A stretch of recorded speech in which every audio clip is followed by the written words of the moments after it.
Good evening to the over 600 of you on tonight's webinar. I'm Sherry Dikowski, Executive Director of the Jewish Federation of Ventura County.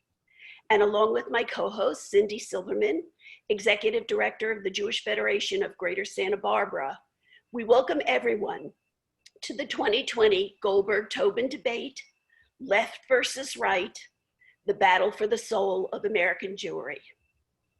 The federations, synagogues, and JCCs across the country that are on the screen represent a consortium created to bring you the best available programs possible during this unique time of virtual life.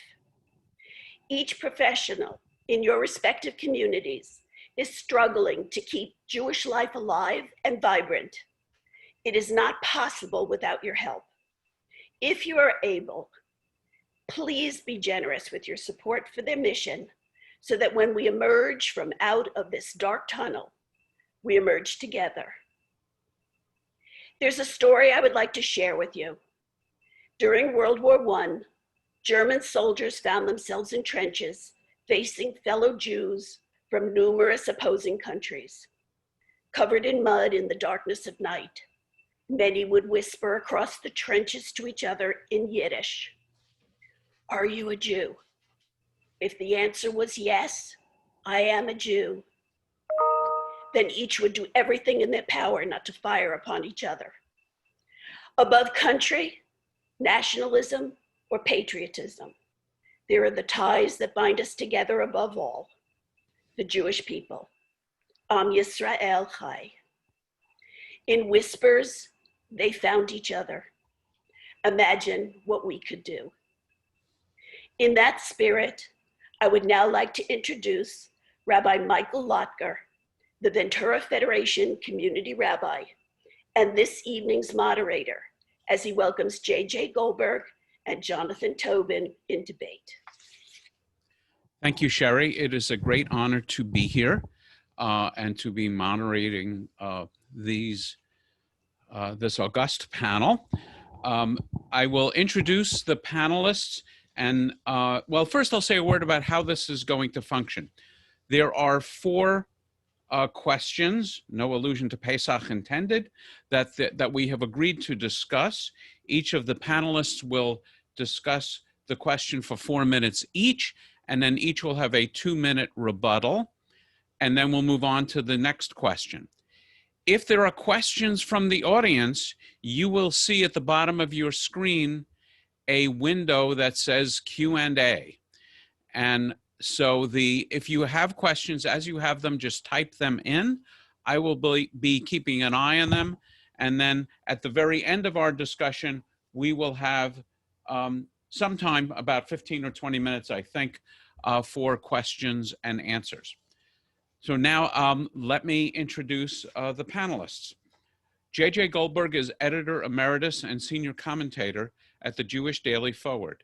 He was the Forward's Editor-in-Chief from 2000 to 2007. In the past, he has served as the U.S. Bureau Chief of the Jerusalem Report and Managing Editor of New York Jewish Week. His books include Jewish Power Inside the American Jewish Establishment, which was listed by the Philadelphia Inquirer among the most 100 important books of 1996, as well as Builders and Dreamers, A History of Labor Zionism in America. Before entering journalism, he worked as an education specialist with the World Zionist Organization in Jerusalem, a founding member and Secretary General of Kibbutz Gezer in Tel Aviv, and a New York City cab driver. He has been a sharpshooter with the Israeli Border Police Civil Guard, a member of the Central Committee of the United Kibbutz Movement, and a member of the Pulitzer Prize jury. Jonathan Tobin is the Editor-in-Chief of the Jewish News Syndicate, an international wire service covering the Jewish world and Israel. He is also a columnist for the New York Post, National Review, Newsweek, The Federalist, Haaretz, and Israel Hayom, as well as writing for other publications such as the Washington Examiner and Commentary Magazine. In his writing, he covers on a daily basis the American political scene, foreign policy, the U.S.-Israel relationship, Middle East diplomacy, and the Jewish World. Prior to becoming editor of JNS, Mr. Tobin was executive editor and then later senior online editor and chief political blogger for Commentary magazine. Prior to that, he was editor-in-chief of the Jewish Exponent in Philadelphia, and before that, the editor of the Connecticut Jewish Ledger. Mr. Tobin has won more than 50 awards for his writing, including being named top columnist for Jewish publications 10 times, including 2018 and 2019. He appears regularly on television, commenting on politics in the United States and Israel, foreign policy, and Jewish affairs, and lectures on college campuses and to Jewish communities. Mr. Tobin was born in New York City, attended local schools, and studied history at Columbia University. We will be having the first question, which is as follows. Have President Trump's policies been good for Israel? Should his vigorous support for Israel override other concerns Jewish voters might have about his presidency? Would a Joe Biden administration revert back to the Obama-era policies toward the Palestinians about the necessity of a two-state solution, as well as on Iran? Or could he reestablish a bipartisan consensus on Israel that was already starting to erode before Trump? And I will invite Mr. Tobin to begin. Thank you. Good evening or afternoon, depending on where you are. And thank you to the 13 participating Jewish federations, JCCs, and synagogues for inviting us to speak to you today.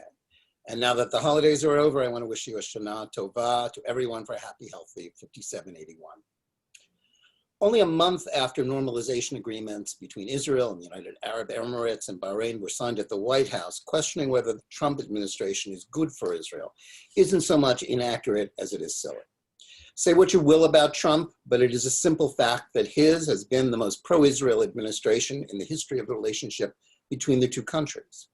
The list of Trump's decisions in the last 3.5 years bears witness to the fact that he has prioritized good relations with Israel, promoted sensible, realistic policies, and to the chagrin of many of his Jewish opponents, actually done more to advance the cause of peace and security than his predecessors.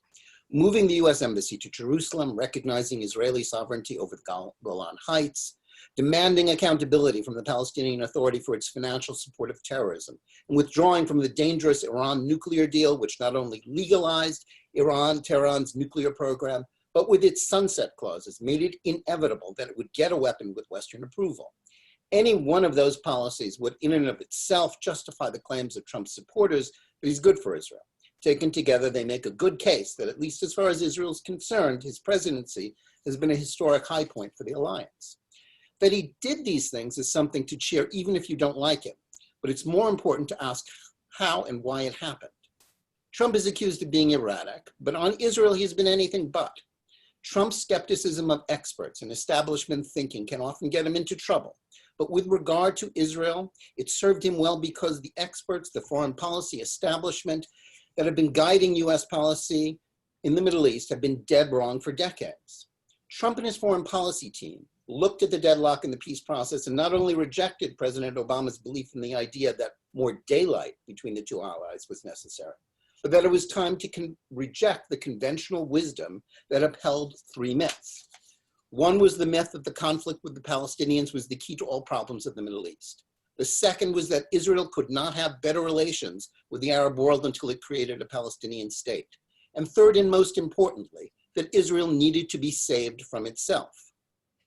A two-state solution may be, in theory, the most rational way to end the conflict, but the Palestinians have made it clear by repeatedly rejecting offers of an independent state in peace, they are still locked into the mindset of a 100-year-old war against Zionism that has made it impossible for them to recognize the legitimacy of a Jewish state no matter where its borders are drawn. That's why there is a consensus that stretches from the center left to the right in Israeli society that believes there is no viable partner for peace.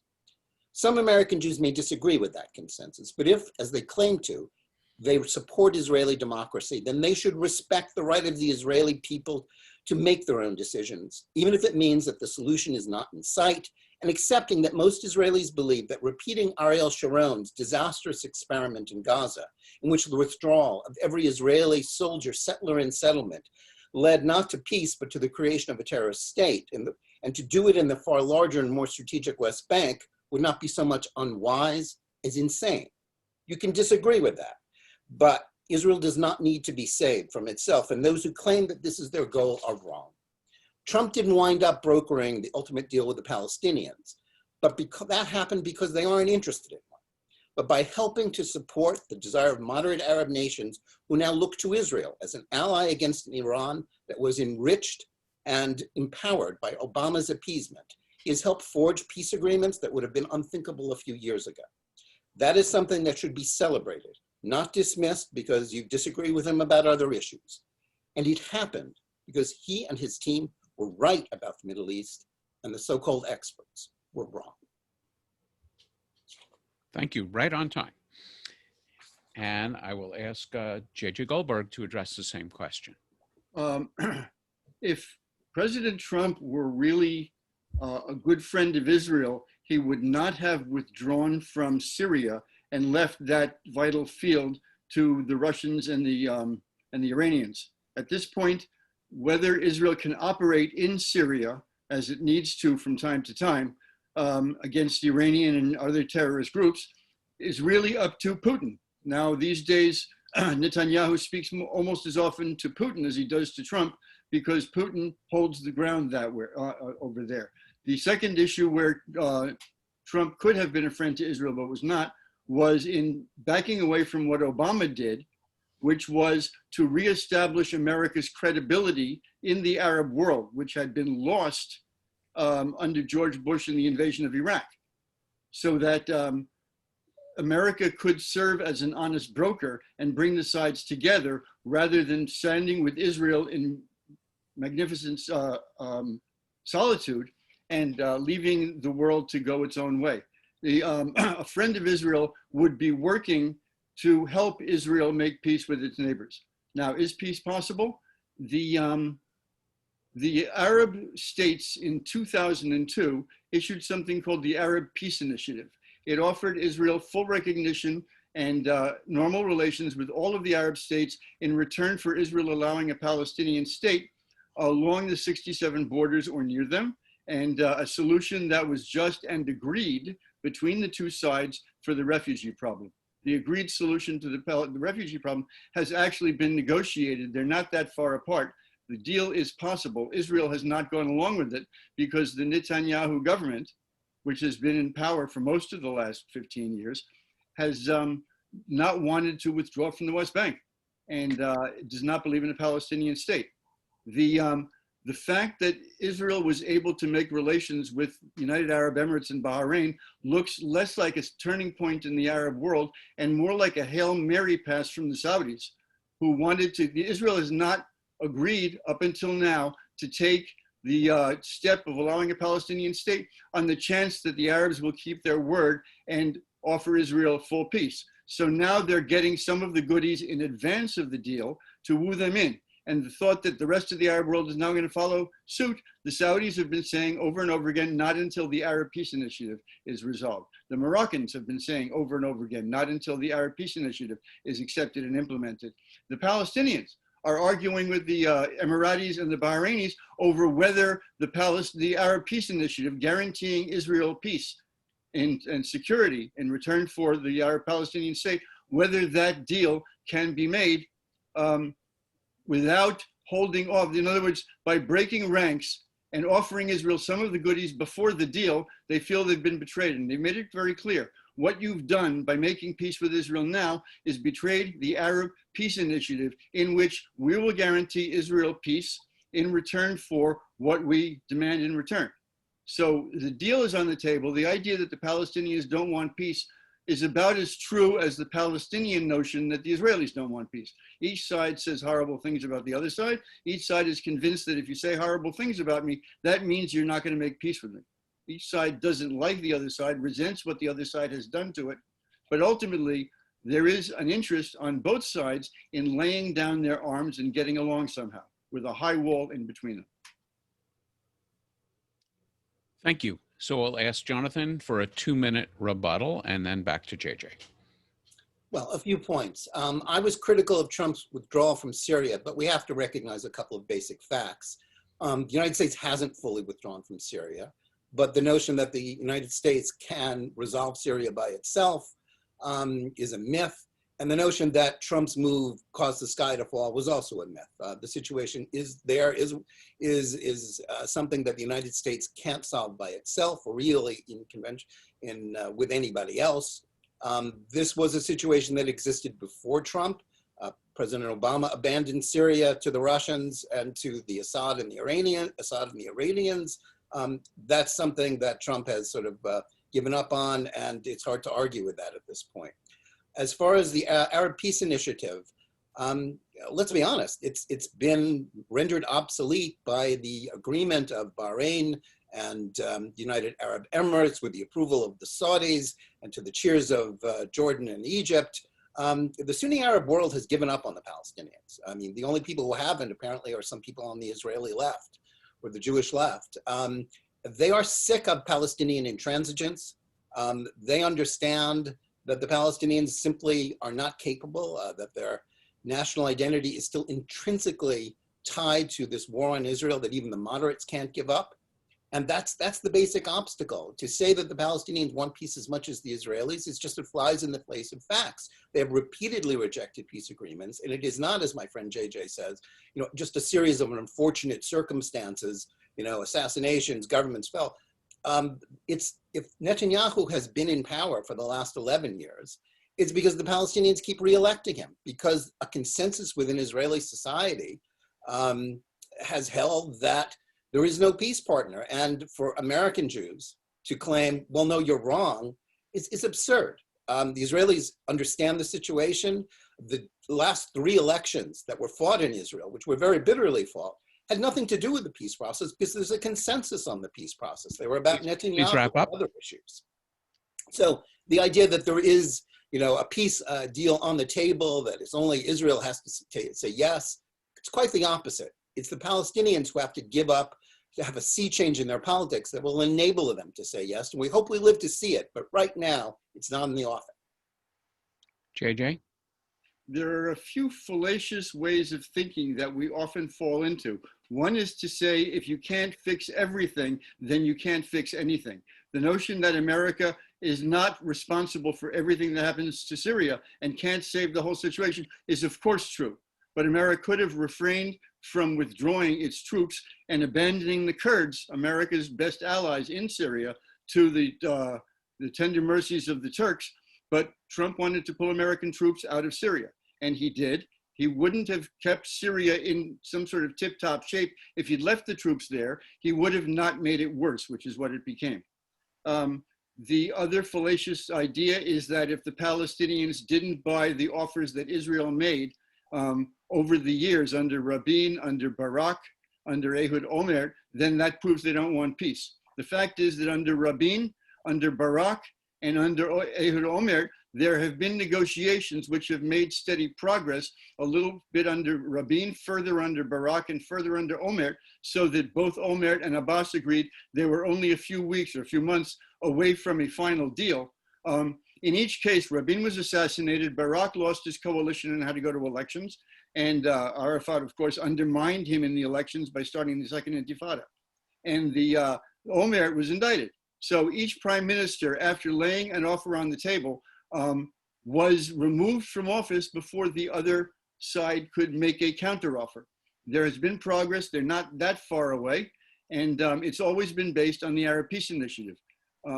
Now, 2 other points are, yes, the Israeli people have, more people voted for parties that wanted Netanyahu out than parties that wanted Netanyahu in the last 3 elections. Netanyahu lost the last 3 elections. The problem is that the opposition can't form a coalition because 15 of its 62 seats belong to Arab parties that several on the Jewish side don't want to sit with. Please wrap up. So a coalition becomes incorporated. Okay. Okay, thank you. Okay, thank you. And we are getting a bunch of interesting questions. The second question for our panelists, with JJ going first, is, should the Jewish community ally itself with the Black Lives Matter movement? Is the obligation to Jews to stand with those protesting racism as previous generations have done? Or do the radical views of BLM activists about Israel and other issues and their actions mean that Jews should not tie themselves to this movement? JJ? Well, again, fallacies that we take as truth. In the same way, that the Israelis believe that they're under constant terrorist attack. Terrorism basically ended. It was 200 a month during the Intifada, and it's been 7 or 8 a month since then, pretty consistently. All of the rockets from Gaza have only caused a handful of casualties, 7 or 8 over the 15, I think, over the years. Because there are rockets and because Israelis never recovered from the second Intifada, there is still this notion that there's constant terrorism, and there isn't. It is way down. In the same way, the Black Lives Matter movement is actually 2 organizations. One is a very loose confederation or association of organizations that call themselves Black Lives Matter, which take no position on anything other than Black Lives Matter, other than police brutality as they see it. The other side is the Movement for Black Lives, MBL, which is a small organization that piggybacks and hitchhikes on the reputation of the Black Lives Matter movement and did adopt a lengthy platform which included something about Israeli genocide, which it then dropped 2 years ago because it was embarrassing itself.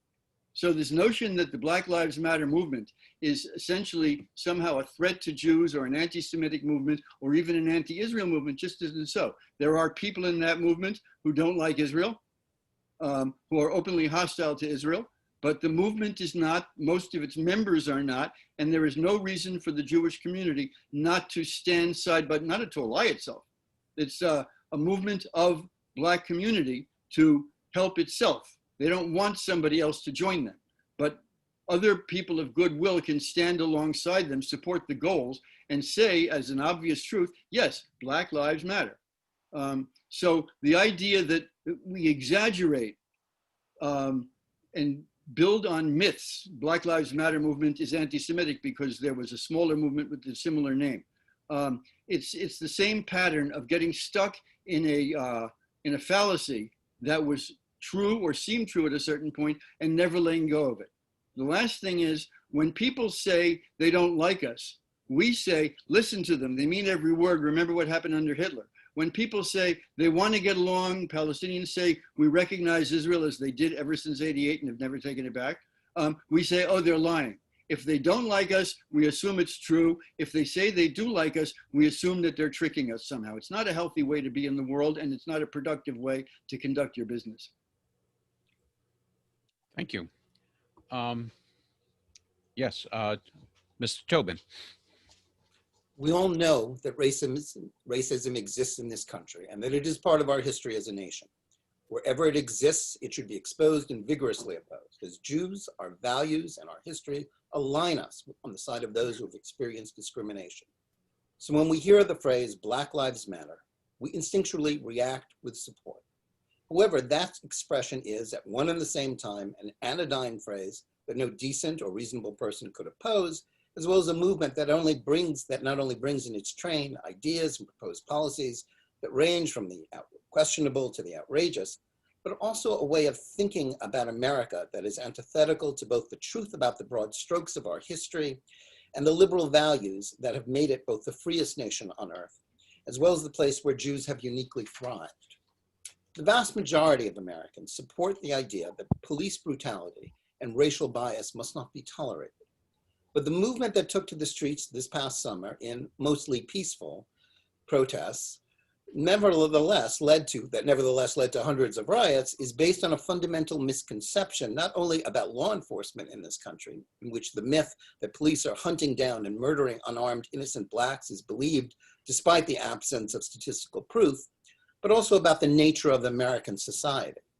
Much like the New York Times 1619 Project, a historically inaccurate attempt to recast our view of the past to make us believe that not only were America's beginnings problematic in many ways, but that the essence of our national identity is irredeemably racist. It's not merely mistaken, but falsified so as to diminish our support for the basic principles of a liberal society.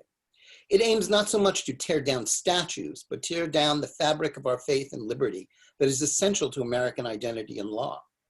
The BLM movement that has taken up this farce charge and turned it into a rallying cry for policies and practices that aren't merely radical, but antithetical to the rule of law and to liberal values.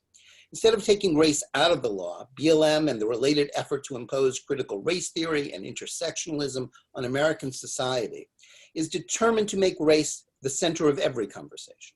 Its goal is not to fulfill the vision of the civil rights movement in which we will be judged by the content of our character and not the content of color of our skin, but to alter it to one in which pseudo-intellectual concepts like white fragility govern our discourse. Just as important, it is inextricably linked to conspiracy theories about white privilege, in which Jews are treated as one more example of colonial oppressors and a cancel culture of virtue signaling bullies that is not only illiberal, but also fundamentally opposed to the principle of free speech. Where do Jews come into this equation?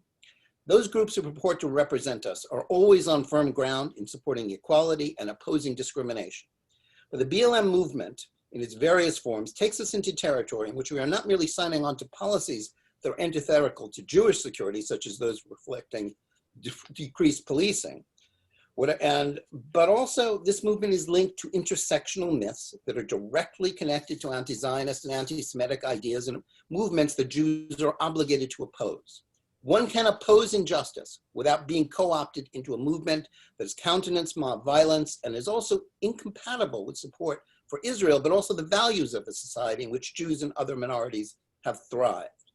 Those who link us to this trend, either because they believe it is in the interests of the party loyalty and partisanship, but also in the name of old alliances with moderate partners that have been replaced by extremists, are doing neither this country nor the Jewish community any good. Thank you. JJ, a response. I don't hardly know where to begin, but let me start by saying the notion that standing with Black Lives Matter means buying into the 1619 Project, or buying into the notion that America is irredeemably racist, or buying into the concept of abolishing the police, or buying into the concept of intersecting with Palestinian goals of destroying Israel. These aren't the Black Lives Matter movement. What they are is people who use the name in order to advance ideas that they had already.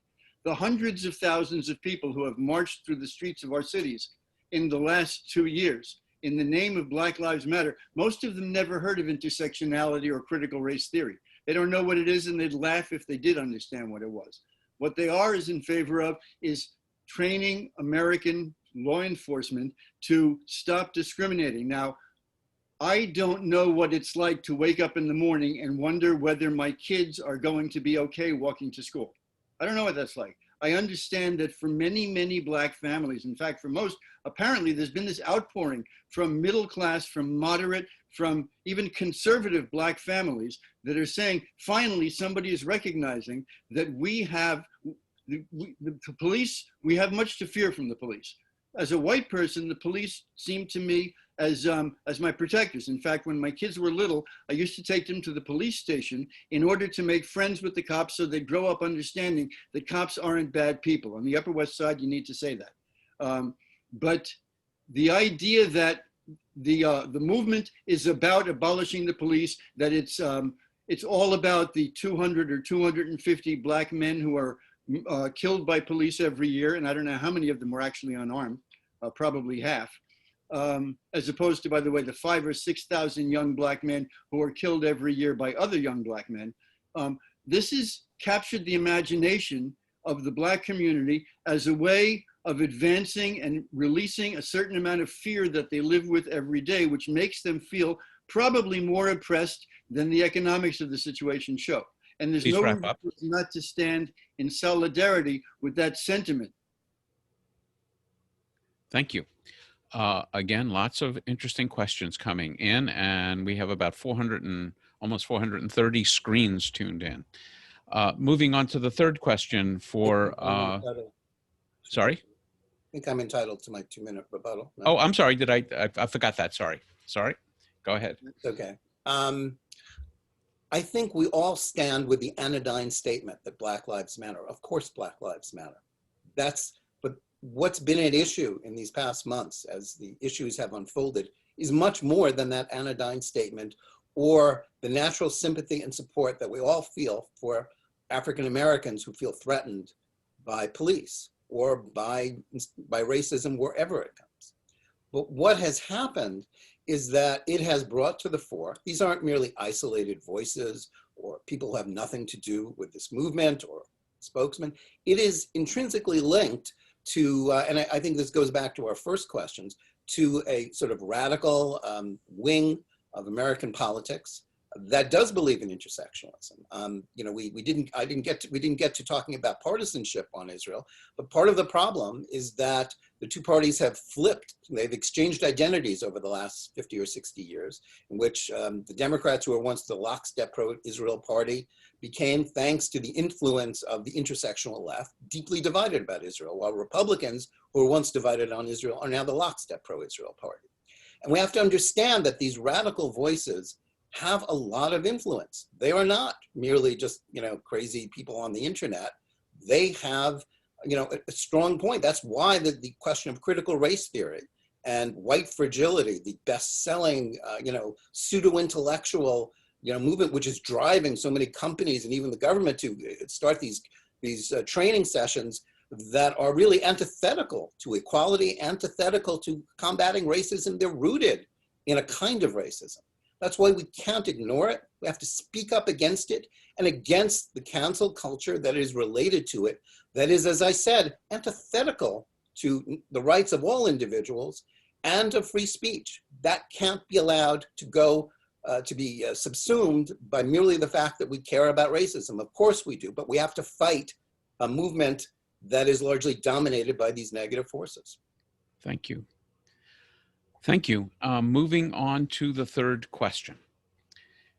Is there a Jewish stake in the battle over the confirmation of a replacement for the late Supreme Court Justice Ruth Bader Ginsburg? Are Jews obligated to support the liberal wing on the court because of issues like abortion, immigration, and healthcare? Or is it a mistake for those who claim to represent the Jewish community in what is, for all intents and purposes, a partisan battle, and in which the left seems to be expressing hostility to both people of faith and religious liberty? Jonathan. Right now, America is deeply divided about politics and the presidential race, and one of the most divisive issues is the Supreme Court.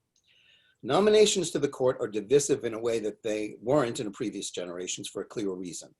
The growth of the High Court's importance is a function of the increased power of the administrative state and the executive branch and the inability of Congress, no matter which party controls it, to act as a check on it.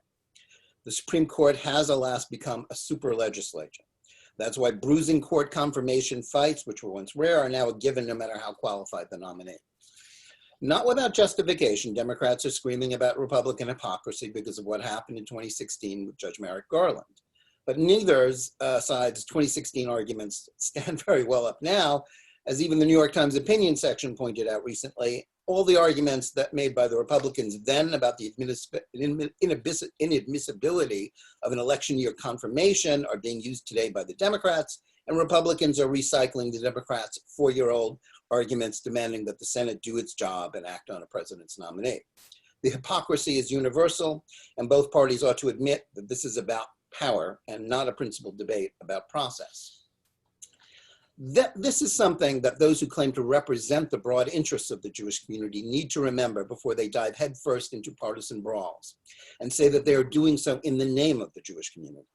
Just as some Jews who say they don't believe Trump's stand on Israel should determine their votes and other issues matter more, so too does the fact that most Jews are liberals and view issues that fall under the rubric of social justice as determinative doesn't necessarily mean that all Jews need to engage in partisan wars at the moment.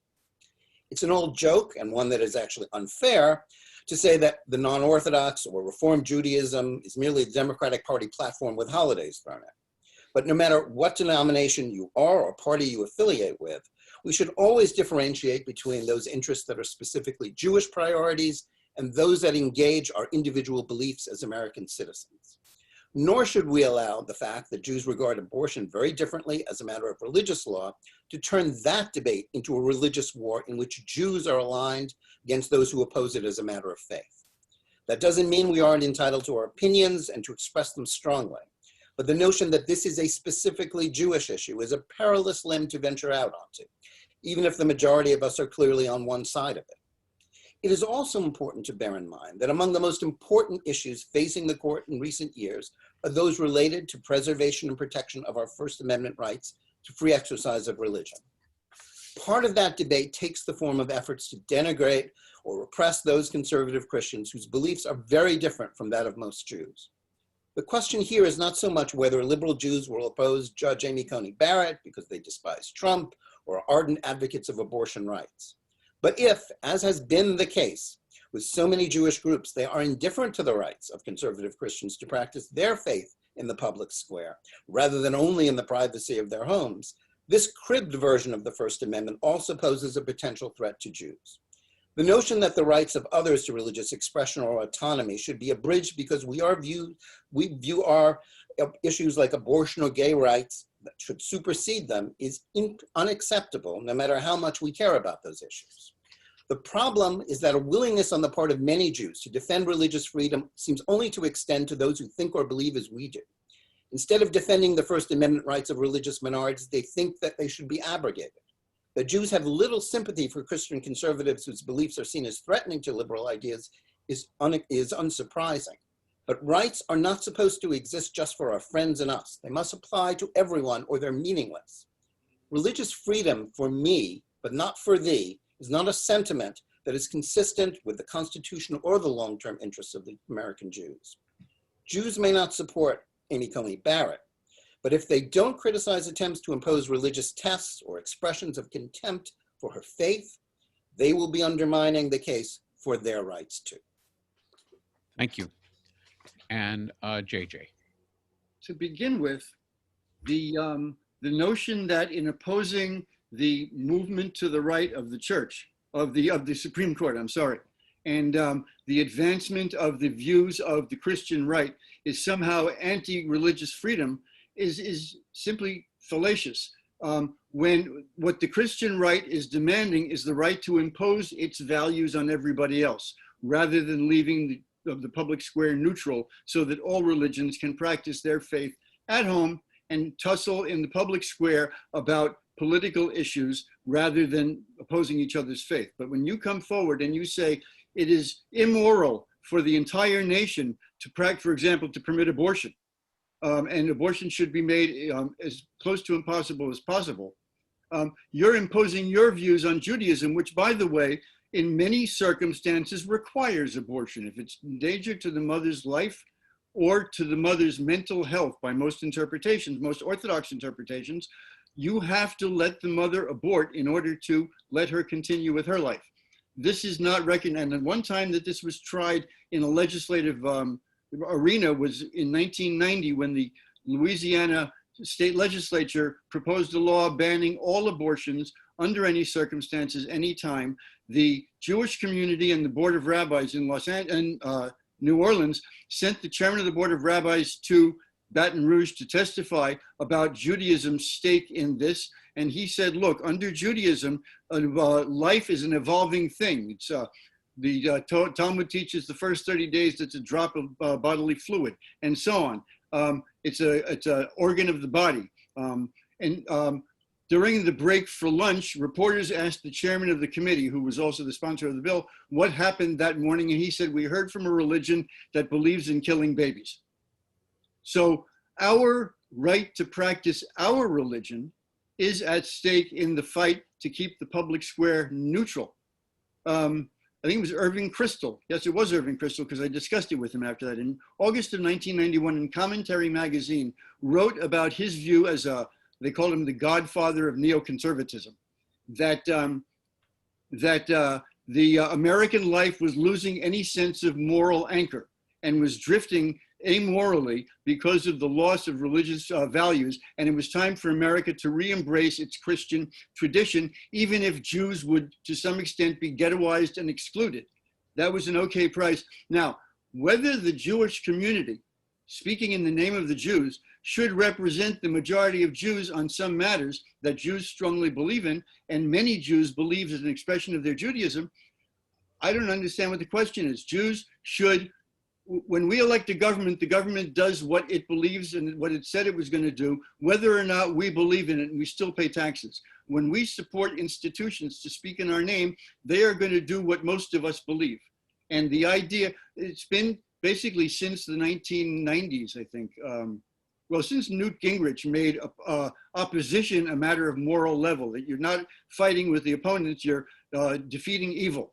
And so the other side has to be evil, and therefore you don't allow the other side to express what it wants. It's been a standard in the conservative wing of the Jewish community to say, well, you may believe all that stuff, but we should only be talking about Israel, or only talking about anti-Semitism, in my interpretation of anti-Semitism, and drop the whole Jewish community agenda because I don't like it. 90% of Jews believe in abortion. About 50% of Jews believe that Israel is the center of Jewish life. And when you ask Jews in surveys over and over again, what issues motivate them to vote, 50%, 55% say the economy, 20% say national security, and 5 or 6% say Israel is the main issue. Please wrap up. Jews have a right to have their opinions too, and they have a right to have the organizations that represent them. Thank you. Jonathan? I think the notion that issues about which Jews as individuals feel very strongly should be therefore Jewish issues, as opposed to issues that are directly related to Jewish security, like anti-Semitism and the survival of Israel, and be on an equal plane with them, that doesn't really make a lot of sense. As I say, if you think Judaism is, the Democratic Party, well, knock yourself out. That's fine, but that's not really a way to preserve a Jewish community. The truth is, most Americans are in the mushy middle on abortion. They don't want to see it be ruled completely illegal, but they believe in restrictions. They believe in ideas like parental consent. This issue is driven by the extremes, and within the Jewish community, it's driven by the extremes as well. And I think when that becomes, the representative Jewish view, it certainly represents a great many liberal Jews, but it does not represent all of American Jewry, and that's a problem.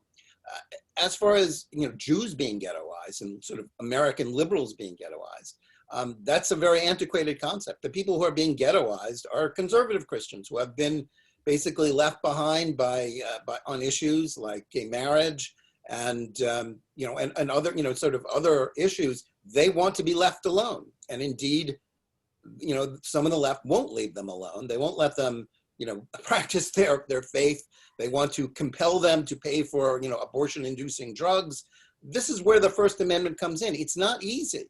It's not just it can't be just about us and what we think and what offends our sensibilities. We have to understand that religious liberty is about those with whom we disagree with, just as free speech is not just defending speech with which we agree. That's easy. It's defending the rights of people with whom we disagree. And that's the point here. And when we fall into a mindset that sort of a liberal social justice agenda, which many people support, majority of Jews who clearly vote on issues that are not specifically Jewish, that should determine our community response in every respect, just because it's a majority vote. Well, it may represent that majority, but it does not represent really what the long-term interests of a Jewish community are, which has to focus on religious liberty, has to focus on anti-Semitism and defense of Israel. Thank you. And JJ. Well, as I said, trying to limit what the Jewish community as a collectivity can talk about is exactly what you want to do if you don't like what most Jews think. Furthermore, the Torah, if you read it, talks once, fairly briefly, about dietary rules. It's got a lot of references to the Shabbat, with 2 moments where it describes exactly what it means by Shabbat. There are dozens and dozens of references to equal judging of the rich and poor, fair judgment, fair treatment of the poor, rights of workers to get their wages on time, the rights. In other words, there are many values in the Torah, which are values of Judaism, if we believe in the Torah, that are not about anti-Semitism, fighting our enemies, or defending Israel. In fact, many good Jews, the Satmar Hasidim, who are the largest Hasidic movement in the world, don't believe there should be a Jewish state because the Messiah hasn't come. They're not bad Jews. All of the issues that we talk about are in dispute. The question is, can you have governance in the Jewish community in America? In America, if I don't like what well, let's say if a Christian rightist who's permitted to not have abortion, nobody's making them have abortions. But if they don't like the idea of paying taxes that cover abortion because they object to abortion, then I should have the right not to pay the portion of my taxes that went for the war in Iraq, because I objected to the war in Iraq, to the war in Vietnam. You don't get to do that. When you have a system of governance, you have a certain compulsion. If you lose a vote, you lose a vote. Then you try again the next time to win the vote. There is no issue here of religious liberty, because it's not a religious liberty for them to tell me how to live my life. It is religious liberty for me to decide how I want to live. And it is also religious liberty for the Jewish community to act in the name of the Jewish community on the values that it holds dear and that it can trace back to the Torah. Please wrap up. I'm done. Okay, thank you. And our fourth question is about anti-Semitism. Anti-Semitism has become an even greater concern for American Jews in recent years. Which represents a greater threat to Jewish security, the white nationalist right or the progressive left? Is one political party more responsible than the other for the spread of hate and the politicization of the issue? And we will begin with JJ. It's actually a pretty easy question to answer. The FBI itself will tell you that the main threat of terrorist violence and bigotry in America today is the far right. There are far right massacred the Jews in Pittsburgh. Far right attempted to kill as many Jews as it could in Poway, California. To be fair, over the last 40 years, I did a count incident by incident, and before the Pittsburgh massacre, the number of incidents and the number of Jews killed was roughly equally divided between Muslims and far right. Leftists, American leftists who were not Muslim, and most Muslims who do this are not leftists, they're conservative Muslims, but the left has barely touched the surface in terms of violence against Jews. It's just not an issue. Many of the people on the left are Jewish. They don't like Israel. And they strongly disagree with Israel, but many of them just don't like Israeli policy, and they'll take their allies where they can get it. But the notion that because there's a political dispute over Israel, which is turning, by the way, into an ugly and identitarian dispute over the rights of Jews to have their own independent state, the Palestinians grow in strength and popularity abroad, the more that Israel hangs on to the territories, builds settlements, and closes the door to the option of Palestinian sovereignty and independence. So that to say that the left is our enemy is essentially to guarantee that it will be by refusing to make concessions and refusing to recognize the political aspects of the Israeli-Palestinian debate. So that the question is actually fairly plain. There are many people on the left, and it's not united, who disagree, who don't like the state of Israel. It's not about Jews, it's about the state of Israel. And there are many people on the right who really hate Jews. And the number on the right who hate Jews is growing. The idea of white nationalism, of white survival, of white genocide, this is growing popular. It has gained momentum under Trump, although people blame Trump too much for something that's been going on for half a century.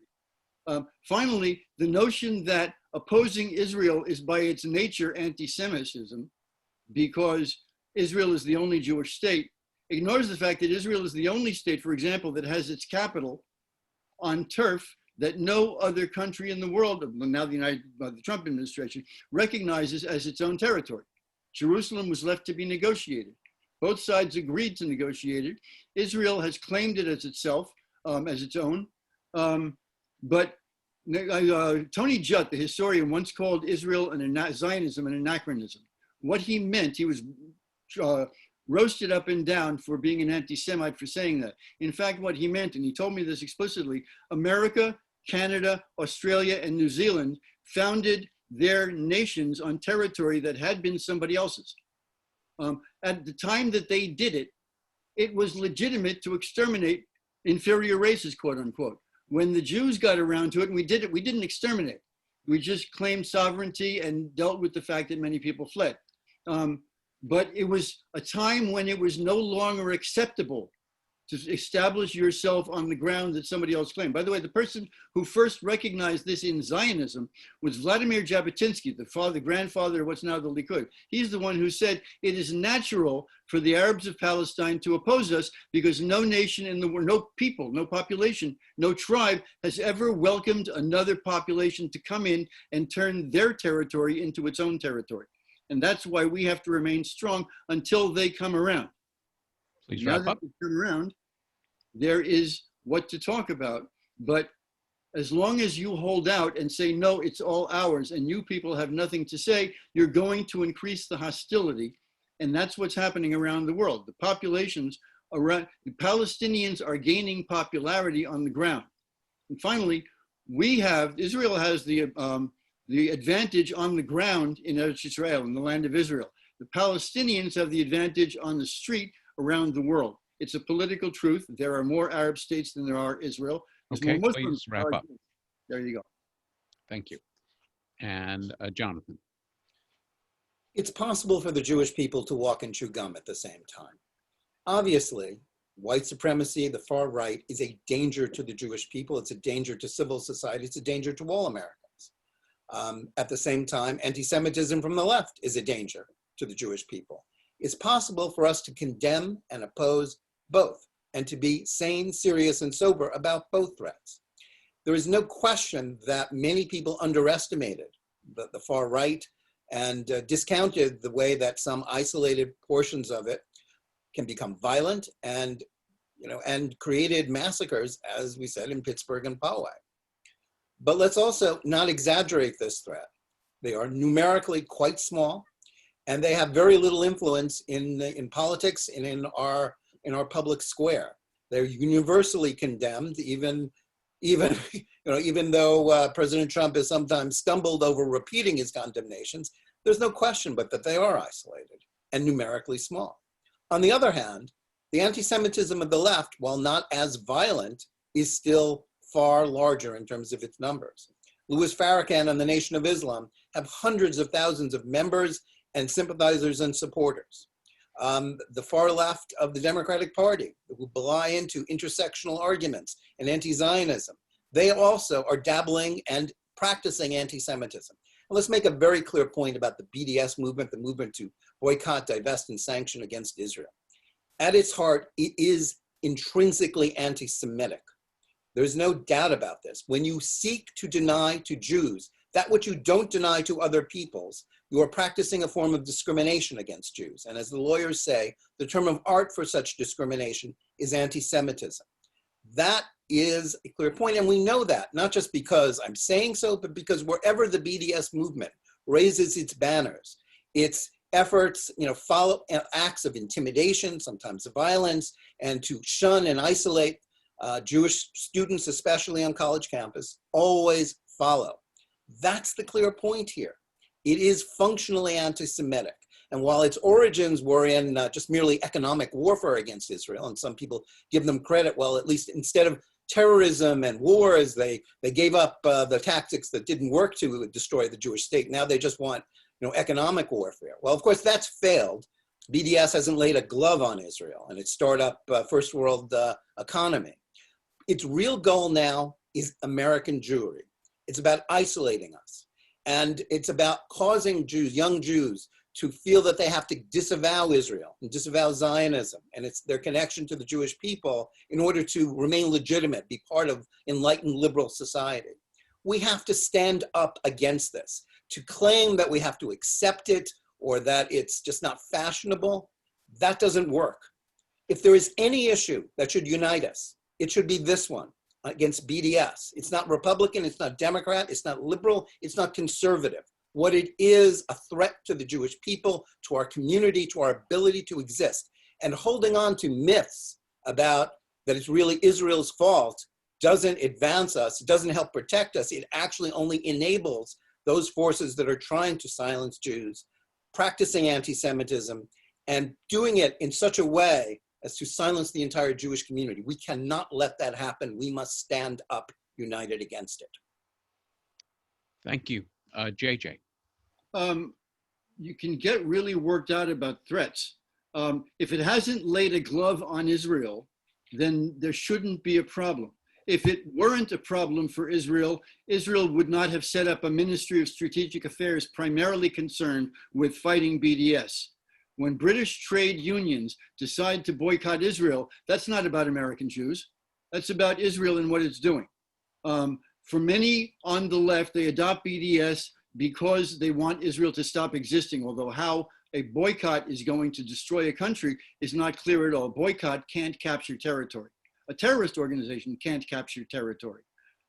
We boycotted South Africa. Nobody claimed that it was bigotry.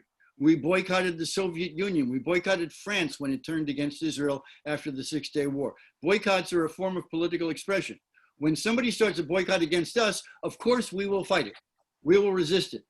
We can note in passing, not even in passing, we should bear in mind that when BDS was declared by Palestinian civil society organizations, by the NGO wing of the PLO 5-6 years ago, 7 years ago, it was a declaration to end Israel's occupation post-1967. It wasn't about the existence of Israel. Many people around the world have taken it up as a banner because they hate Israel and they may even hate Jews. But it is not an issue of life or death for anybody. It is an issue, and let me agree with Jonathan on one point. Besides the walk and chew gum about opposing anti-Semitism on the left and on the right, which I absolutely agree with. They are both a problem, and Farrakhan is wildly underestimated as a problem. But when we talk about, you know what? I don't remember what I was going to say. Let me drop it here. Welcome to our world. Jonathan. Let me pick up where JJ left off about the influence of Farrakhan. We've talked a lot about violence and which movements are really a threat and which movements are a theoretical threat to Jews. Well, in last year, there was a surge of violence against Orthodox Jews in the greater New York area from African Americans. Now, this didn't represent the views of all African Americans. Let's not exaggerate that. But what it was a sign of the acceptance of anti-Semitic ideas within the Black community. I mean, those who were quick to connect dots between Trump and groups that actually hate him and which he has condemned, but refuse to connect the dots between the growing anti-Semitism in the African-American community and Farrakhan's influence, and all those who enable him. People like Tamika Mallory, just to take one name, who was one of the leaders of the Women's March that was part of the resistance against Trump, and now has moved on to the Black Lives Matter movement, has become the principal spokesman in the Breonna Taylor case. These are people who are supporters of Farrakhan, supporters of anti-Semitism, and to the, we should not legitimize them, and we have to confront them. A point, also is that the idea that anti-Zionism or people criticize Israel, BDS movement, it's not just about criticizing Israel or moving its borders or criticizing Netanyahu. It's about, just read the literature of the Students for Justice in Palestine, the major movement of BDS in this country. You'll see it's about anti-Semitism and destruction of Israel. And also even those Jewish groups, Jewish groups like Jewish Voices for Peace, radical left-wingers, are now not only opposing Israel's existence, but engaging in anti-Semitism themselves, as when in their movement, they seek to blame American Jews who support trips by American first responders to Israel where they get training, and say that that causes American police to kill Blacks in the streets of America's cities. This isn't just a wrong opinion, it's a traditional blood libel against Jews, and it cannot be accepted. It is outrageous. And let me just say one more thing, in that groups like that, I'm a big tent person in terms of the Jewish community, but groups like that, which are against not only the existence of Israel, but are promoting slanders and libels against Jews, must fall outside the rubric of our big Jewish tent. Otherwise, inclusion is a very important value, but when we honor only inclusion, we stand for nothing. And a community that stands for nothing is a community that cannot survive. Thank you. I have been getting lots and lots of questions, and we have about 15 minutes for questions and answer. I have had to delete them. Some of you noticed that you've posted them. Sometimes they're repetitious, and sometimes often I am just using my judgment about questions. So I don't know what you've used as a format in the past, but let's say a minute each for responding. Okay. So let me ask actually the most recent question answered, directed to Jonathan, but certainly JJ should chime in on it as well. Are you saying that anti-Israel is anti-Semitism? So Jews who are against many of the policies and practices of the Israeli government, would you say that is anti-Semitism and in effect self-hating Jews? Of course not. Millions of Israelis get up every morning and criticize their government, just as hundreds of millions of Americans get up every morning and criticize their government. We're not talking about criticisms of Prime Minister Netanyahu, the Israeli government, or policies of it. We're talking about people who oppose the existence of the one Jewish state on the planet. That is anti-Semitism, not opposition to Netanyahu. There's fair debate in Israel. Israel is a democracy with lots of different parties, with lots of different views. It's true that the majority are against Netanyahu. Let me just correct one point that my friend made earlier, but the majority of them don't embrace the policies that he's advocating, even those that are against Netanyahu. So that's not the point. It's kind of a false flag, a red herring there. Of course, we're entitled to criticize Israel. Both JJ and I do it all the time. That doesn't mean we're anti-Zionist or anti-Israel. But the point is, those who are against the existence of the state of Israel, they are anti-Zionist, and anti-Zionism is in practice often and almost always linked to anti-Semitism. JJ? You can criticize the state of Israel as long as you don't do anything about it. If you take action, if you stand in the street, if you carry a sign, if you announce a boycott, there is a movement within Israel and the Jewish community to boycott products from the settlements, because the settlements are considered widely among liberals and leftists to be an obstacle to peace, to be a deliberate attempt to permanently establish Israeli control of the West Bank and prevent a Palestinian state. You boycott the settlements. Israeli law, which has been adopted by the US Congress, says that it is illegal to practice the various forms of what it is, but they outlaw either practicing or advocating a boycott of Israel or the territories under its control. In other words, you cannot act on your opposition to the settlements. And if you do, you're going to be called an anti-Semite. If you act on your opposition, there's a strange locution that has entered Israeli dialogue and is now infecting American Jewish dialogue, which is the notion, first of all, if you object to what Israel's doing, Palestinians, do it non-violently, stop killing people. So they adopt an economic plan, so it's economic terrorism. And then they do it at the UN, so it's diplomatic terror. Terrorism is killing people. Thank you. Fighting against, by using political means, is politics. Thank you.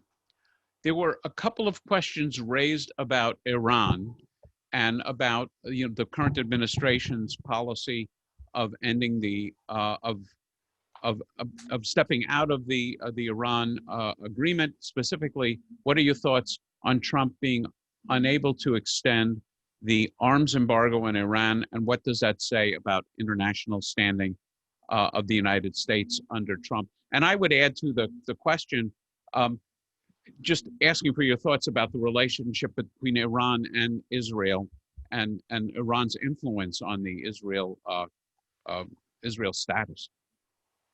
Let's see, I guess Jonathan. I think the point here is that the Iran nuclear deal has to be amended. It has to be changed. Everybody understands that. There are sunset clauses in it that are getting closer and closer to being triggered. That will mean that the existing sanctions will expire, and that Iran will then be free.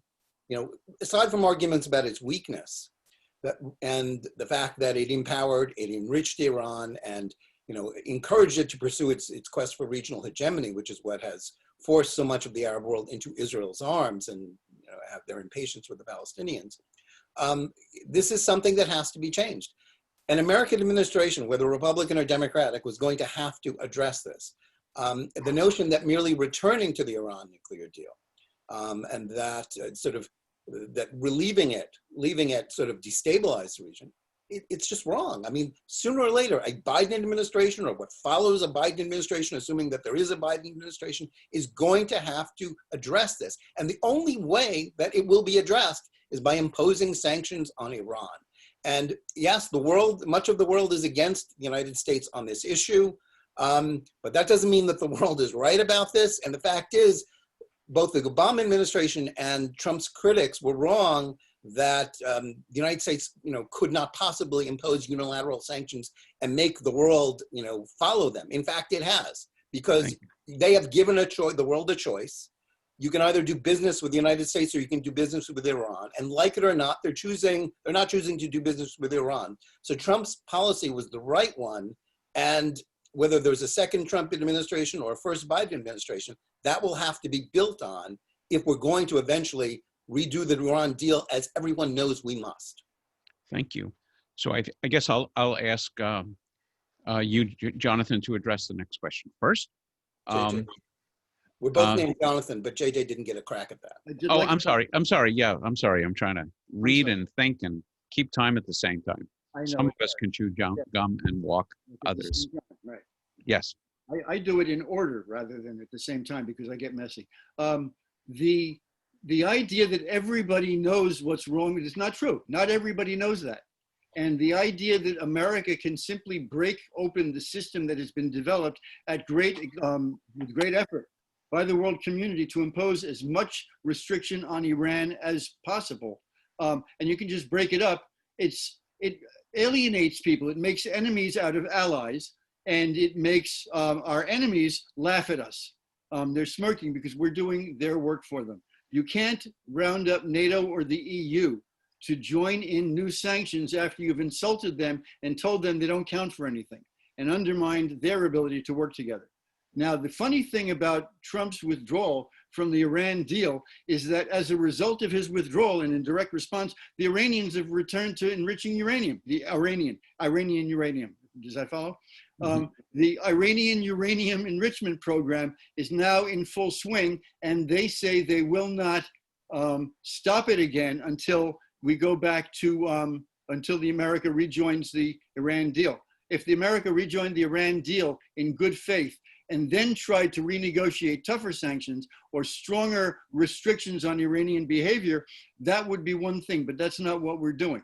Finally, I've had a lot of conversations about this with heads or former heads of the Israeli army and of the Israeli intelligence with the Mossad and the Shin Bet, the Internal Security Agency. I talk to them fairly often, and they talk to me because I get what they're saying. And they say, this was a necessary deal. Yes, it kicks the can down the road 15 years, and then we have 15 years without a threat. That's how the world works. And you can't do better than to get 15 years without a threat. To move the threat up to now by simply kicking the can away and inviting the Iranians to go back to what they were doing is insane. Thank you. So I will call JJ on you first to answer this question. And there were a couple of questions basically addressing systematic racism in the United States and books such as White Fragility, How to Be an Anti-Racist, A Father's Son, and so on.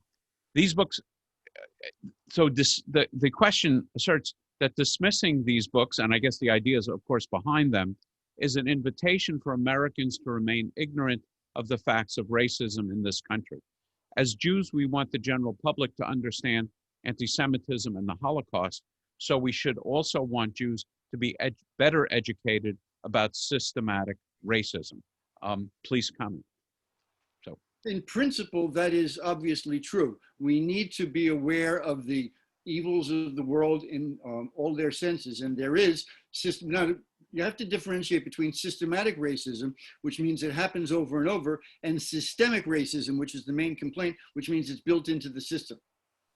The accusation of systemic racism is really, prove it to me.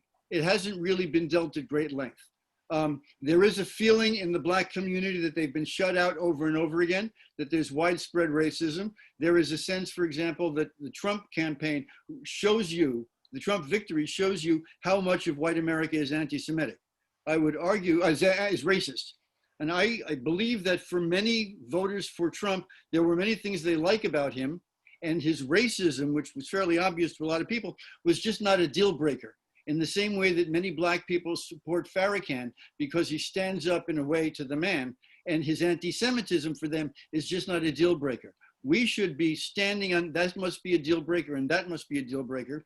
But the final point is, when accepting the Black Revolution as a condition, as the basic premise of the Democratic Party, you're telling the majority of America, the white people of America, that they stink. You can't run a campaign that says, vote for me because you stink and I'm going to fix your rotten brain, which is essentially what the Democratic Party, or the progressive wing of the Democratic Party, is doing over and over again. And they shout over the moderate wing, which is much larger.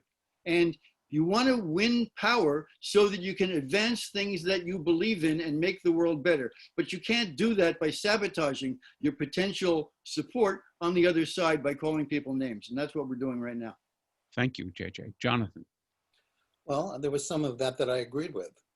But I think the point here is that when you reference books like White Fragility, you're talking about pseudo-intellectual theories rooted in the idea that all Americans, no matter how liberal even they're fundamentally racist, that we are an irredeemably racist nation.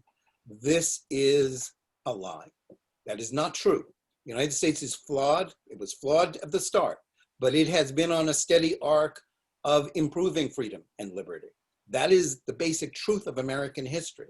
And to misrepresent this, and I cited before the 1619 project of the New York Times, which is now being brought into schools as curriculums, this is absurd. And I don't say this because it's bad for the Democratic Party, which doesn't really interest me. I say because it's bad for America. And it is increasing the tone and the idea that we are a racist nation. And that just further embitters us. It doesn't get us closer to equality. It doesn't bring the races and peoples together. In fact, by definition, it drives us further apart. It is counterproductive, but also fundamentally false about what kind of a country this is. And those who harp on this, and those who try to convince us to, as my friend said, to fix your rotten brains, they're barking up the wrong tree, and they're fundamentally wrong about this nation. Thank you. I think the last question, and I will ask Jonathan to comment first. There were a number of questions which, and you certainly can disagree with the premise of the question, that argue that if President Trump's policies have weakened American standing with the rest of the world, if America is weaker in the community of nations, isn't its support of Israel also weakened? And I guess I would also say, is the value of American support and weakened, and is the standing of Israel weakened? Well, the short answer to that would be no.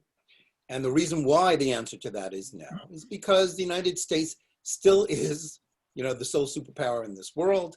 And, the truth is, we focus a lot on what Trump says in his tweets, but his governance has been basically conservative. He made noises about NATO, but he's actually strengthened NATO. And to go back to something my friend said before, the idea that the Iranians are laughing at us, they weren't laughing at the United States. Their economy has been brought to its knees. The Iranian people are further oppressed than ever. They have been counting on the advice they got from former Secretary of State John Kerry that just hold tight. Just wait for the Democrats to return to the nuclear deal. All the sanctions will be over, and then you'll be okay. So don't do anything crazy.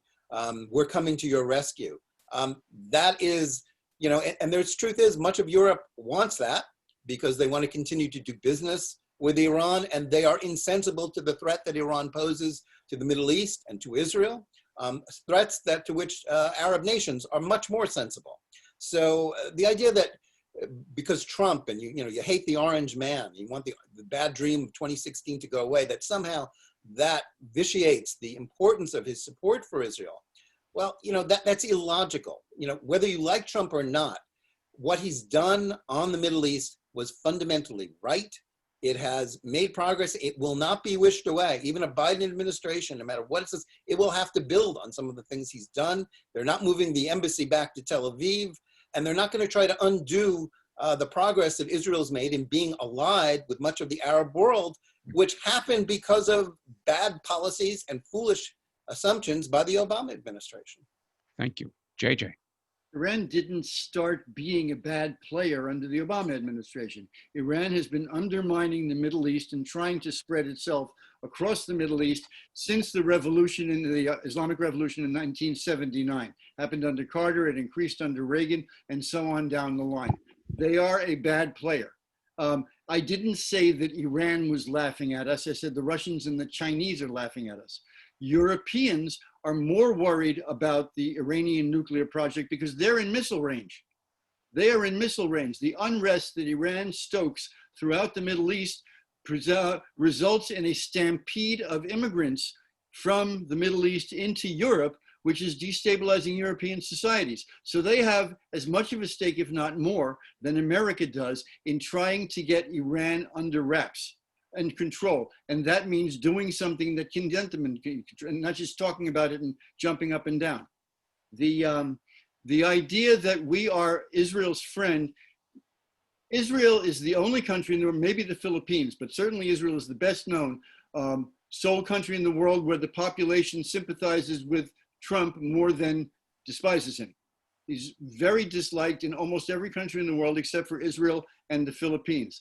Israel has made itself a pariah, has increased its unpopularity by associating itself with this person who is doing so much damage to the world community. Finally, his conservative governance of the United States includes, well, he's rolled back virtually every effort to get America's climate under control. Now, you could say, as they do, that America is belching less carbon into the air than anybody than ever before. That's because the economy is shut down.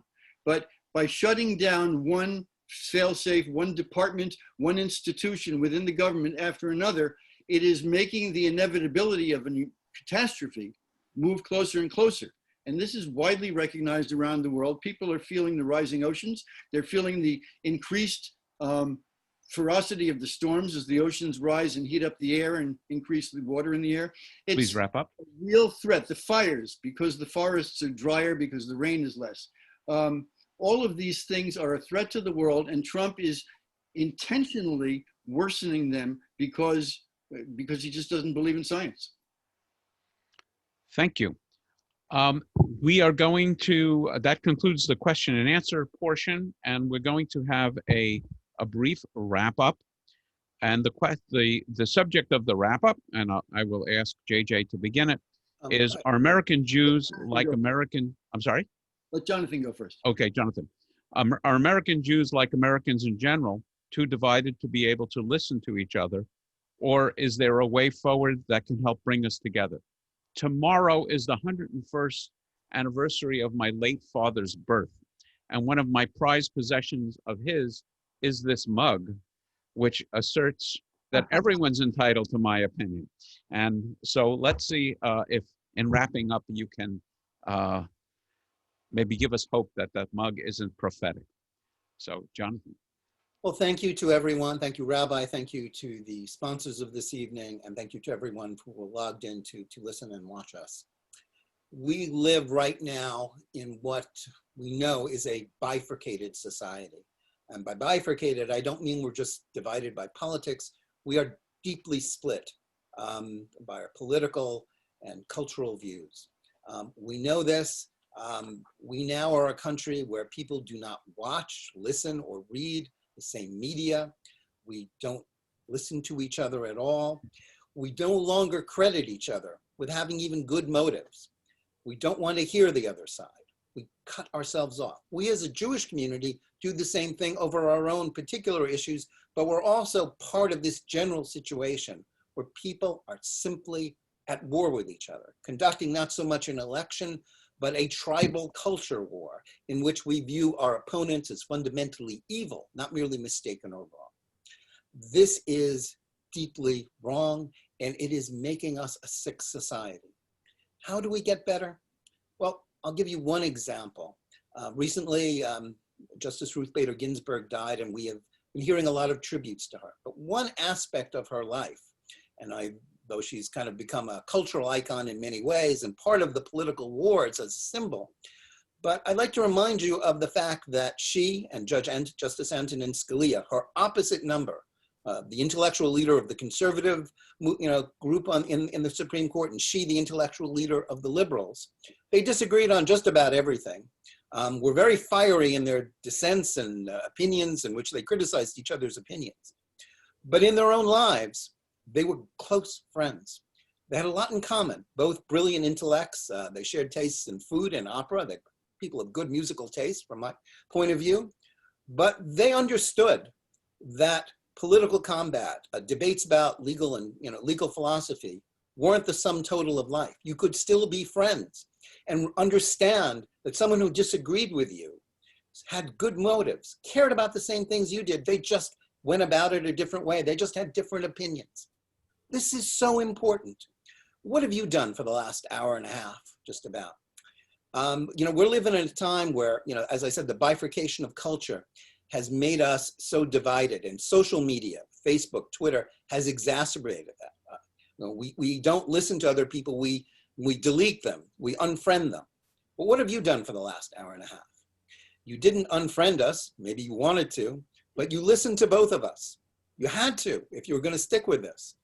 And you heard two people who disagree about so much, but we didn't yell at each other, we didn't call each other names, we didn't try to delegitimize each other's opinions, we listened. That's what we all must do. Relearn the ability to listen to each other, no matter how painful it is. Listen to people who disagree with you. Listen to your neighbors. Too many of us are bowling alone, don't even talk to our neighbors or our relatives or our fellow congregants. Listen to them, engage them, even if they disagree with you about very important issues. If you do that, if you do what Ruth Bader Ginsburg and Antonin Scalia did as a matter of course, then you will realize, still, as divided as we are, as angry at each other as we are, that the things that unite us are still stronger than the things that divide us. That is true for us as Jews, and it's also true for us as Americans. And it is that, rather than any talking point that my friend JJ made or that I made tonight, that I wish you to take away from this evening. Remember to listen, try to learn. If we do that, we have a path to sanity, if not safety. And thank you again. Thank you, Jonathan. JJ. Well, 2 points. First of all, for democracy to work, not only does the majority get to rule, but the minority has to agree to lose.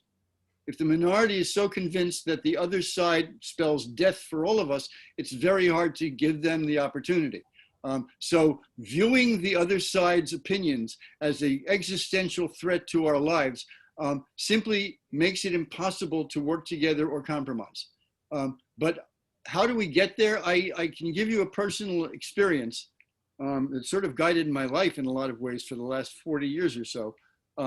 I don't know how applicable it is, but you can look for it. I have in-laws, my sister-in-law, in fact, and her family they're settlers in Hebron in the West Bank. It's a community of about 1,000 people that is arguably, by reputation, the most extreme, uncompromising wing of the settler movement. Here you have two sisters, one of whom was one of the founders of the extreme wing of the settler movement, and the other of whom was one of the founders of American Friends of Peace Now. They talk on the phone a couple of times a month. They don't talk much about politics because they're only getting into a fight, although the brothers-in-law talk about politics often enough because we like each other and it's fun. But we recognize we don't represent a personal threat to each other. And we can do one more thing, and I'll tell you how it happens.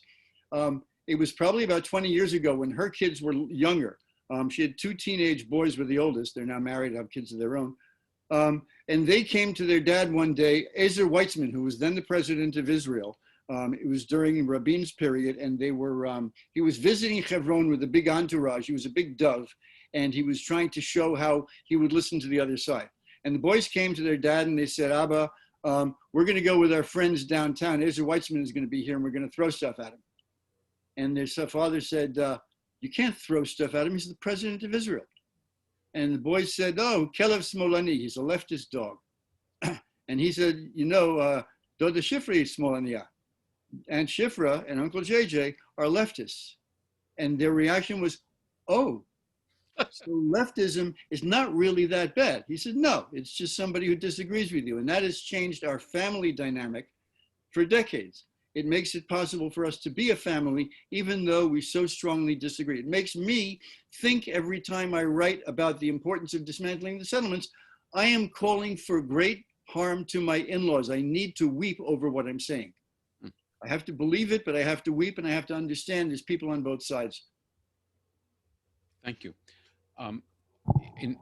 Before I turn it over to Cindy, I just want to comment that the rabbis, underlining what both of you have said, but certainly what Jonathan said, one of the commentaries that the rabbis make is that we have 2 ears and only one mouth, so we should listen, Shema, in case the word is unfamiliar to you, we should listen at least twice as much as we should speak. One of the questions, and maybe Cindy will comment on it, is about recording for those that had some trouble getting in. And I will just note that there are well over 300 people who have listened to the end. And Cindy, please take it.